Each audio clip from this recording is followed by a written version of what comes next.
Hey everyone, Dan Doak here, and today we're going to talk about creating art for your clients. So I've been very excited lately. I photographed a lot of boudoir, and I'm excited about the clients that are coming in asking for my black and white artwork. They want wall portraits of themselves hanging in their home. They love the work I've been doing, but what they want to do is they want to hang the artwork in their home. When their friends come in, they want their friends to look at it and go, "Oh my God, that's beautiful." But then as they start to stare and look deeper into the image, they realize it's their friends, it's them. So that's what I've been doing. That gets me super excited. So let me show you what we've been doing. So today we're going to talk about creating art for your clients. So this is one of the first images I created for her. I knew I wanted the light just skimming across her, just kissing her skin a little bit. I wanted to have very little separation from her in the background. But I also don't want her back and her back of her bottom and her legs to go completely dark. So I used a little reflector just to fill in the light. So for the equipment we'll be using two Godox SK300 strobes. The first strobe is just using the reflector on the background.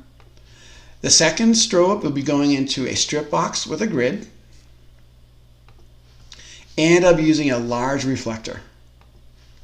So let's build the portrait together.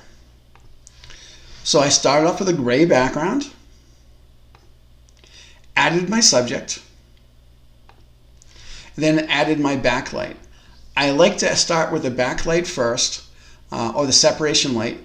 So if I start with the background light first, so I know I have the little separation, I can slide the model forward to where I can light her that way there without having any spill in the background. I can totally control it.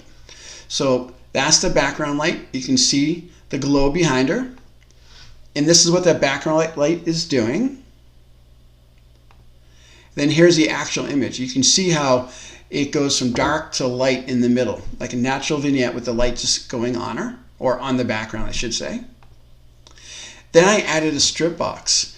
And what that strip box is going to do is just going to light up the edge of her. So I have the soft box higher up, shooting down on her, and just lighting up her face, her arms, and her legs, like that.